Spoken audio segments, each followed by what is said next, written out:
Hello everyone, जय Jagannath. Welcome to my new YouTube channel your study guide को। पिला माने पूर्व क्लास रे आमे यूनिट 1 ले जहाँ सब आमर थिला आमे सब गुडी को कोन करथिले कवर करि सारथिले।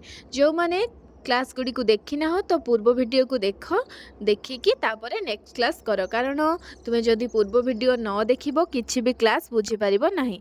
आमे वर्तमान कोन क्लास करिबा, यूनिट 2 रे आमे क्लास करिबा। हमर अछि यूनिट 2 कोन अभिलेख साहित्य।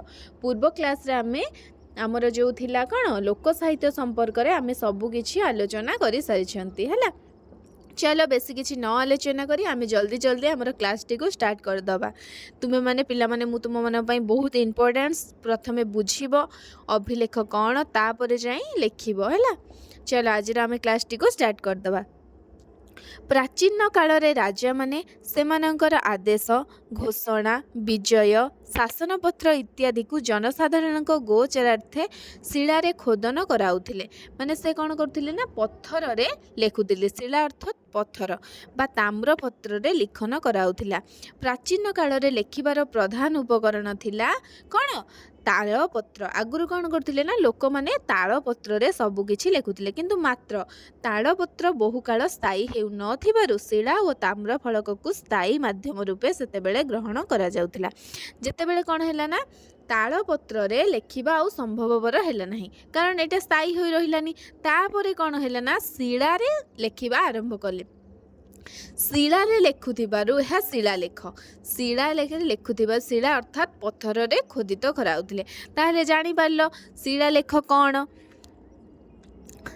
शिलालेख, ताम्रलेख इत्यादि को अभिलेख भावरे साधारण भावरे ग्रहण करे जे। शिलालेख जहा अभिलेख सैया। तुमे माने केही केही कन्फ्यूज हेबो नाही शिलालेख आ अभिलेख अलगा बोली। शिलालेख जहा अभिलेख सैया हैला। तापर आसले हमर गंडीबेड़ शिलालेख सप्तम रु त्रयोदश शताब्दी। एबे तुमे माने नोट्स करो, कारण एबेठु जहा जहा तुमरो पॉइंट वाइज पॉइंट मु आलोचना करिबी सब गुडाक इंपोर्टेंट। सेही सबु माने सेही सबुरे किछि ना किछि तुम एग्जाम रे आसीबो। तुमे प्रथमे कोन करो मु जहा जहा जेमिति माने अंडरलाइन करिछि ऊपर देकी तुमे माने सेमिति मध्य अंडरलाइन करो, जहा द्वारा तुमे माने सब किछि बुझी परिबो हैला। लेख गंडीबेड़ शिलालेख सप्तम रु त्रयोदश शताब्दी। स्वर निकटस्थ गंडीबेड़ ग्रामरु आविष्कृत एक बौद्ध प्रतिमार पाददेश रे ये जो गंडीबेड़ शिलालेखटे आमे कौन पाइचु। एहार दुई धाड़ी पद्य लेखा जाइछि। ताहा हेउछि देव कही भूपति करुण अछंती हो कुमार सेन। एटा मैक्सिमम क्वेश्चन पकई दबो कि एही लेखाटा केउठी आछि गंडीबेड़ शिलालेख। कुंज बिहारी त्रिपाठी मतरे उरुंजाम अभिलेख को प्राचीनतम बोली कहुए। कहीं कहीं गंडीबेड़ शिलालेख को जेहेतु सप्तम रु त्रयोदश शताब्दी में सृष्टि होती, कहीं कहीं कहते यहाँ कौन यहाँ हूँ प्राचीनतम, किंतु कुंज बिहारी त्रिपाठी कौन उरुंजाम शिलालेख को प्राचीनतम बोली कहिसंती हैला। अवश्य ता पूर्व माधव वर्मा सप्तम शताब्दी रे कुंभार हैला। माधव वर्मा खोर्धा ताम्रशासन मन रख most important question. Madhav Varma Khordha ताम्रशासन रे कौन कुंभार शब्द। आ दशम शताब्दी रे खोदित अनंत वर्मा मंजूषा ताम्रशासन रे भितरु 15 कहार अनंत देव वर्मा मंजूषा ताम्रशासन। आ माधव वर्मा सप्तम शताब्दी रे खोर्धा ताम्रशासन रु कुंभार शब्द। यही दुईटा देख मैक्सिमम एग्जाम रे पकई थिबो ही थिबो। जदि तुम मानक बाहर प्रीवियस क्वेश्चन को वर्षर अच्छी ताले निश्चित अंडाड़े निहाती क्वेश्चन गोटे ना गोटे पाइबो हैला। एटा तुमे माने मने रख। प्रभृति ओडिया शब्द व्यवहृत होइछि, किंतु एहा को केही केही प्राचीन बोली कहूथिले हैं। एहा नगण्य हेतु कौन है ना उरुंजाम शिलालेख को प्राचीनतम बोली कह जाइछि। उरुंजाम शिलालेख 1051 ख्रीष्टाब्द तत्कालीन गंजाम जिला बा वर्तमान विशाखापट्टनम जिलार श्रीकाकुलम तालुकारे अवस्थित उरुंजाम ग्रामर धबलेश्वर मंदिर सम्मुखरे गोटे प्रस्तर रे एहा खोदित होइतिला। 1051 ख्रीष्टाब्द तत्कालीन गंजाम जिला बा वर्तमान चिकाकोल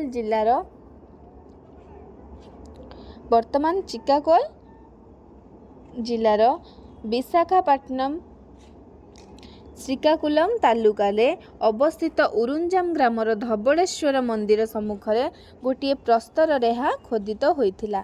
वर्तमान यह मांद्राज म्यूजियम रे संरक्षित होई रहिछि। मोस्ट इंपोर्टेंट क्वेश्चन उरुंजाम शिलालेख केबे ହେଲା 1051 ଖ୍ରୀଷ୍ଟାବ୍ଦ। ଏହା ମାନ୍ଦ୍ରାଜ ମ୍ୟୁଜିୟମରେ ସଂରକ୍ଷିତ ହୋଇ ରହିଛି।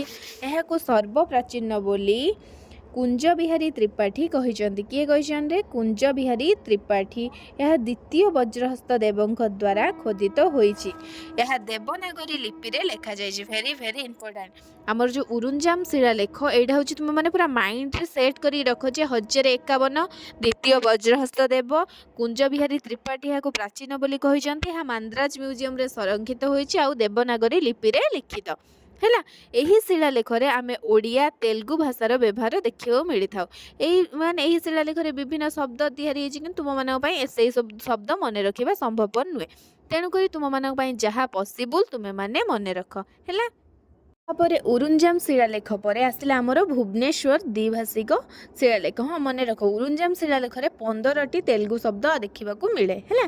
ତାପରେ ମେଲାଣ ମାଣିଚ ଥିଲାଇ ଗଉ ଆସିବ ଯେ ଦୁଇଟା ଶବ୍ଦ ଦେଇଥିବ ଥର ମେଲାଣ ଥିଲାଇ ଦେଇଛି ଏଇଟା କେଉଁ ଶବ୍ଦରୁ ଆସିଅଛି ଏଇଟା କେଉଁ ଶବ୍ଦରୁ ଆମର ଉରୁଞ୍ଜାମ ଶିଳାଲେଖରୁ ଏମିତି ବହୁତ କ୍ୱେଶ୍ଚନ୍ ତୁମମାନଙ୍କ ପାଇଁ ଆସିବ। ତେଣୁକରି ତୁମେମାନେ ସବୁଗୁଡ଼ିକୁ ଧ୍ୟାନ ଦେଇ ଶୁଣ କାରଣ ମୁଁ ତୁମକୁ ଯାହା ନୋଟ୍ସ ଦେଉଛି ସବୁକିଛି ଇମ୍ପୋର୍ଟାନ୍ସ ହେଲା। ତାପରେ ଆସିଲା ଆମର ଭୁବନେଶ୍ୱର ଦ୍ୱୈଭାଷିକ ଶିଳାଲେଖ। ତାହାର ଖୋଦନ କେତେ ଖ୍ରୀଷ୍ଟାବ୍ଦ 1249। ଭୁବନେଶ୍ୱର କେଦାରଗୌରୀ ନିକଟସ୍ଥ ଏକ ପତିତ ଜମିରୁ ଏହା ମିଳିଥିଲା। କେଉଁଠି? ଭୁବନେଶ୍ୱର କେଦାରଗୌରୀ ନିକଟସ୍ଥ ଏକ ପତିତ ଜମିରୁ ଏହା ମିଳିଥିଲା।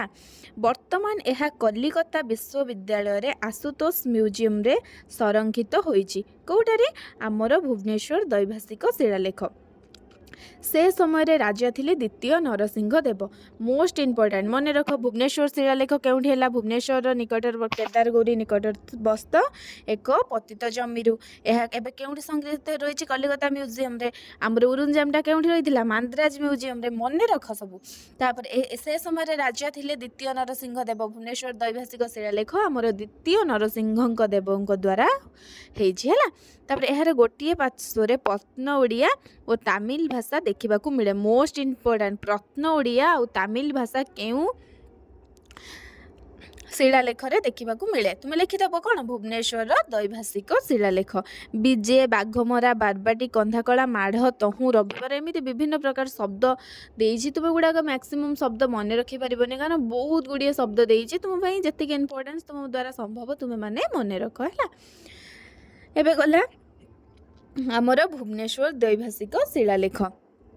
ତାପରେ ଆସିଲା ଆମର କୋଣାର୍କ ଶିଳାଲେଖ। ଏହା ଚତୁର୍ଦ୍ଦଶ ଶତାବ୍ଦୀରେ ଖୋଦିତ ହୋଇଥିବାର ଜଣାଯାଏ। କେତେରେ? ଚତୁର୍ଦ୍ଦଶ ଶତାବ୍ଦୀରେ ଆମର କୋଣାର୍କ ଶିଳାଲେଖ ଖୋଦିତ ହୋଇଥିବାର ଜଣାଯାଏ।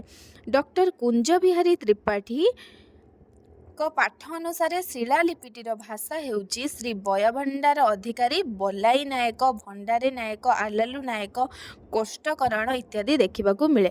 ଯଦି ଏଇ କିଛି ଭାଷା ଆସେ ତୁମେ କେଉଁ ଶିଳାଲେଖ ମାରିବ? କୋଣାର୍କ ଶିଳାଲେଖ। ମନେ ରଖିଥାଅ ଟିକେ। ଶ୍ରୀ ବୟଭଣ୍ଡାର ଅଧିକାରୀ ବଲାୟ ନାୟକ ଭଣ୍ଡାରୀ ନାୟକ ଏସବୁ ଆମର କୋଣାର୍କ ଶିଳାଲେଖରେ। ଏଥିରେ ଶ୍ରୀ ଡ ଷ୍ଟ ଗ ଯୁକ୍ତ ବ୍ୟଞ୍ଜନ ଗୁଡ଼ିକ ଓଡ଼ିଆ ରୂପ ନେଇଛି। କେଉଁ ଶିଳାଲେଖରେ? କୋଣାର୍କ ଶିଳାଲେଖରେ। କିନ୍ତୁ ଉରୁଞ୍ଜାମ ଶିଳାଲେଖ ତୁମେ ସବୁଗୁଡ଼ିକ ମନେ ରଖିବ ହେଲା। ତାପରେ ଆସିଲା ଆମର ସିଦ୍ଧେଶ୍ୱର ଶିଳାଲେଖ। ଚତୁର୍ଥ ନରସିଂହ ଦେବଙ୍କ ଦ୍ୱାରା 1394 ହେଲା। କେତେରେ? 1394 ଜୁଲାଇ 27 ତାରିଖରେ ଖୋଦିତ ଯାଜପୁର ସିଦ୍ଧେଶ୍ୱର ମନ୍ଦିରସ୍ଥ ସ୍ତମ୍ଭାଭିଲେଖରେ ଖୋଦିତ ଶିଳାଲେଖଟିକୁ ଡକ୍ଟର ଡି.ସି. ସରକାର କୁଞ୍ଜ ବିହାରୀ ତ୍ରିପାଠୀ ମିଳିତ ପାଠୋଦ୍ଧାର କରିଥିଲେ। କ'ଣରେ? ସିଦ୍ଧେଶ୍ୱର ଶିଳାଲେଖ। ଡି.ସି. ସରକାର ଆଉ କିଏ? କୁଞ୍ଜ ବିହାରୀ ତ୍ରିପାଠୀ ମିଳିତ ପାଠୋଦ୍ଧାର କେଉଁ ଶିଳାଲେଖରେ?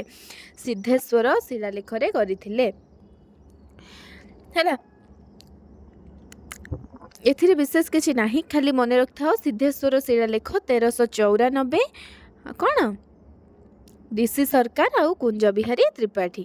ନରସିଂହ ମାନେ ସିଂହଟା ଦନ୍ତେଶ୍ୱର ହର୍ଷେଇକାର ମାନେ ଅନୁସାର ହ ଆମେ ଲେଖନ୍ତି କିନ୍ତୁ ସେତେବେଳେ କ'ଣ ହେଉଥିଲା ନା ଘ ମାନେ ଏହିପରି ଭାବରେ ୱାର୍ଡ଼ରେ କ'ଣ କହୁଥିଲା ଶବ୍ଦ ଗୁଡ଼ିକରେ ବିଭିନ୍ନ ପ୍ରକାର ତ୍ରୁଟି ଆମେ ଦେଖିବାକୁ ମିଳେ। ତାହା ଦ୍ୱାରା ପରବର୍ତ୍ତୀ ପର୍ଯ୍ୟାୟରେ ଯାହା ସଂଶୋଧନ ହୋଇଯାଇଛି ହେଲା।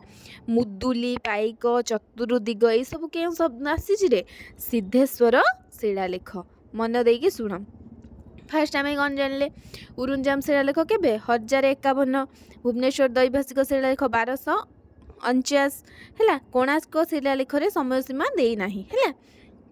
ତାପରେ ସିଦ୍ଧେଶ୍ୱର ଶିଳାଲେଖ 1394 ଜୁଲାଇ 27 ତାରିଖ। କାହା ଦ୍ୱାରା?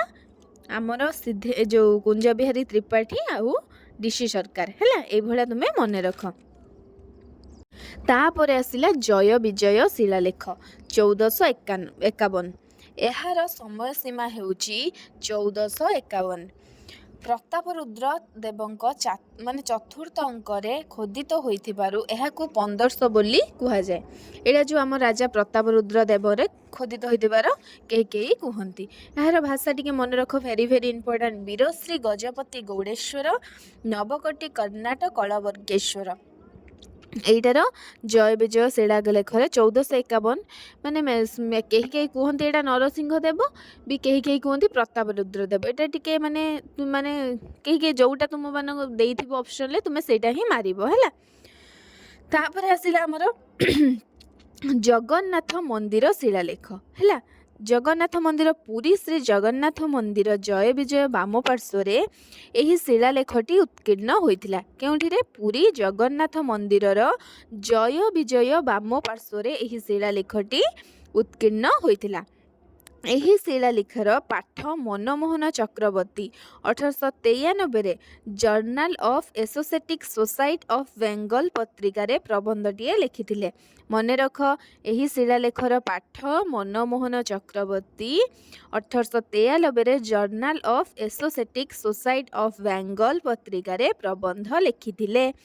ଶିଳାଲେଖଟିର ଖୋଦନ ମନମୋହନ ଚକ୍ରବର୍ତ୍ତୀଙ୍କ ଅନୁସାରେ 1436 ଖ୍ରୀଷ୍ଟାବ୍ଦରେ ରାଜା କପିଳେଶ୍ୱର ଦେବଙ୍କ ଚତୁର୍ଥ ଅଙ୍କରେ ଏହା ଖୋଦିତ ହୋଇଥିଲା। ଯେଉଁଟାରେ ଜଗନ୍ନାଥ ମନ୍ଦିର ଶିଳାଲେଖ ଖୋଦନ ହୋଇଥିଲା ମନମୋହନ ଚକ୍ରବର୍ତ୍ତୀଙ୍କ ଅନୁସାରେ 1436 ଖ୍ରୀଷ୍ଟାବ୍ଦରେ ରାଜା କପିଳେଶ୍ୱର ଦେବଙ୍କ ଚତୁର୍ଥ ଅଙ୍କରେ ଏହା ଖୋଦିତ ହୋଇଥିଲା। ଏହିପରି ଭାବରେ ବିଭିନ୍ନ ପ୍ରକାର ଶିଳାଲେଖ ଲେଖାଯାଇଛି ହେଲା। ଆହୁରି ଯେଉଁ ଶିଳାଲେଖ ଅଛି ଆମେ ନେକ୍ସଟ କ୍ଲାସ୍ରେ ଆଲୋଚନା କରିବା। ମୁଁ ଆଉ ଥରେ ମନେ ରଖିଦେଉଛି, ଅଭିଲେଖ ଆଉ ଶିଳାଲେଖ ଭିତରେ କେହି ବି କନଫ୍ୟୁଜ୍ ହେବନି। ଅଭିଲେଖ ଯାହା, ଶିଳାଲେଖ ତାହା। ଆଉ ଟିକେ କହିଦେଉଛି ତୁମମାନଙ୍କ ପାଇଁ, ଆଗରୁ କ'ଣ କହୁଥିଲେ ନା, ରାଜାମାନେ ଯେତେବେଳେ ତାଙ୍କର ଉପକରଣ ଗୁଡ଼ିକ ବିଭିନ୍ନ ଲେଖା ଗୁଡ଼ିକ ତାଳପତ୍ର ମାଧ୍ୟମରେ ଲେଖୁଥିଲେ, ଏହା ସ୍ଥାୟୀ ନ ହେବାରୁ କ'ଣ ହେଲା ନା, ପଥରରେ ଲେଖିବା ବା ଶିଳାରେ ଲେଖିବା ସେମାନେ ଆରମ୍ଭ କଲେ। ଏହାକୁ କୁହାଗଲା ଶିଳାଲେଖ ବା ଅଭିଲେଖ। ଶିଳାଲେଖ ଯାହା, ଅଭିଲେଖ ସେଇଆ ହେଲା। ତାପରେ ଆମର ଗଣ୍ଡିବେଡ଼ ଶିଳାଲେଖକୁ କ'ଣ କହୁଥିଲେ? କହିଲେ କି ଆମର ପ୍ରଥମ ଶିଳାଲେଖ, କିନ୍ତୁ ତାହା କ'ଣ ଆମର ନଗଣ୍ୟ ହେତୁ, ସେଟା ଆମର ନଗଣ୍ୟ ହେତୁ ସେଟା ଗଣ୍ଡିବେଡ଼ ଶିଳାଲେଖ ନୁହେଁ। ତାପରେ ଆସିଲା ଆମର କିଏ? ଉରୁଞ୍ଜାମ ଶିଳାଲେଖ। ଗଣ୍ଡିବେଡ଼ର ଶିଳାଲେଖର ସମୟସୀମା 7ମରୁ ତ୍ରୟୋଦଶ ଶତାବ୍ଦୀ। ଉରୁଞ୍ଜାମ 1051। ଉରୁଞ୍ଜାମ ଏହା କେଉଁ ମ୍ୟୁଜିୟମରେ? ମାନ୍ଦ୍ରାଜ ମ୍ୟୁଜିୟମରେ ଏହାକୁ ସର୍ବପ୍ରାଚୀନ ବୋଲି କୁଞ୍ଜ ବିହାରୀ ତ୍ରିପାଠୀ ମତ ଦେଲେ। ଏହା ଆମର କେଉଁଠି? ଦ୍ୱିତୀୟ ବଜ୍ରହସ୍ତ ଦେବଙ୍କ ଦ୍ୱାରା ଖୋଦିତ ହୋଇଥିଲା। ଏହା ଦେବନାଗରୀ ଲିପିରେ ଲିଖିତ। ଏହିପରି ଭାବରେ ତୁମେ ଉରୁଞ୍ଜାମ ଲେଖ। ଆଉ ଭୁବନେଶ୍ୱର ଦୈଭାଷିକ ଶିଳାଲେଖ 1249 ହେଲା। ସିଦ୍ଧେଶ୍ୱର ଶିଳାଲେଖ 1394 ଜୁଲାଇ 27। ଏହିପରି ଭାବରେ ଆମର ବିଭିନ୍ନ ପ୍ରକାର ଶିଳାଲେଖ, ତାମ୍ରଲେଖ, ଅଭିଲେଖ ଲେଖାଯାଇଛି। ଆଉ ଯାହା ତୁମର ନେକ୍ସଟ କ୍ଲାସ୍ରେ ଅଭିଲେଖ ବିଷୟରେ ମୁଁ ତୁମମାନଙ୍କୁ ପଢ଼େଇବି। ଆଜିର କ୍ଲାସ୍ଟିକୁ ଏଇଠି ରଖିବା। ତ ଯେଉଁମାନେ କ୍ଲାସ୍ଟିକୁ ଦେଖୁଛ ଭଲ ଭାବରେ ଦେଖ, ଭଲ ଭାବରେ ନୋଟ୍ କର। ମୁଁ ଯେମିତି ପଏଣ୍ଟ ୱାଇଜ୍ ପଏଣ୍ଟ ନୋଟ୍ କଲି, ଆଉ ଯେଉଁମାନେ କିଛି ନ ବୁଝିପାରୁଛ ସେମାନେ କମେଣ୍ଟ ବକ୍ସରେ କହିବ କି ମୁଁ ଏଇଟା ବୁଝିପାରିଲିନି। ମୁଁ ଚେଷ୍ଟା କରିବି ତୁମମାନଙ୍କର କନସେପ୍ଟ ସବୁକିଛି କ୍ଲିଅର୍ କରିବା ପାଇଁ। ଯଦି ତୁମେମାନେ ନ କହିବ ମୁଁ କେମିତି ଜାଣିବି ଯେ ତୁମେମାନେ କ'ଣ ବୁଝୁଛ କ'ଣ ନାହିଁ। ତେଣୁକରି ମୁଁ ଯାହା ଯାହା ନୋଟ୍ସ ଦେଇଛି ସବୁଗୁଡ଼ିକୁ ଲେଖ ଆଉ ଭଲ ଭାବରେ ପଢ଼। କାରଣ ତୁମେମାନେ ଯଦି ପଢ଼ିକି ବୁଝିକି ଲେଖିବ ନା, ତୁମମାନଙ୍କ ପାଇଁ ବହୁତ ଇମ୍ପୋର୍ଟାଣ୍ଟ। ମୁଁ ତୁମମାନଙ୍କୁ ଏଣୁ ତେଣୁ କିଛି ବି ଲେଖୁନି, ଯାହା ତୁମ ପାଇଁ ଦରକାରୀ ସେଇଗୁଡ଼ିକୁ ଆଣୁଛି। କାରଣ ମୁଁ ଯଦି ଏଣୁ ତେଣୁ କହିକି ଭିଡ଼ିଓକୁ ବେଶୀ ଲଙ୍ଗ୍ କରିଦେବି କିମ୍ବା ମାନେ ତୁମକୁ ନୋଟ୍ ଗୁଡ଼ାକ ମେଞ୍ଚିଏ ଦେଇଦେବି, ତେଣୁ କିଛି ବି ଲାଭ ହେବ ନାହିଁ। କିନ୍ତୁ ତୁମର ଯେତିକି ଦରକାର ଯଦି ମୁଁ ସେତିକି ଦେବି, ତୁମମାନଙ୍କ ପାଇଁ ମାନେ ପଢ଼ିବାକୁ ବି ସୁବିଧା ହେବ। ତୁମେମାନେ ଭଲ ଭାବରେ ବି ପଢ଼ିପାରିବ। ଯେଉଁମାନେ CPT କିମ୍ବା CUT ଏକ୍ଜାମ୍ ଦେବା ପାଇଁ ଚାହୁଁଛ ତ ଚ୍ୟାନେଲରେ ମାନେ ଜଲ୍ଦି ଜଏନ୍ ହେଇଯାଅ। କାରଣ ଏବେଠୁ ତୁମେ ଯଦି କ୍ଲାସ୍ କରିବ ତାହେଲେ ଆଗକୁ ତୁମେମାନେ ବହୁତ ଭଲ କଲେଜ ପାଇପାରିବ ବା ୟୁନିଭର୍ସିଟି ପାଇପାରିବ ହେଲା। ଆଉ ତୁମ ସାଙ୍ଗମାନଙ୍କୁ ମଧ୍ୟ ସେୟାର କରିଦିଅ। ଚ୍ୟାନେଲରେ ଜଏନ୍ ହୋଇ ସବସ୍କ୍ରାଇବ୍ କରିବାକୁ ଜମା ଭୁଲିବନି। ରହିଲି, ଜୟ ଜଗନ୍ନାଥ।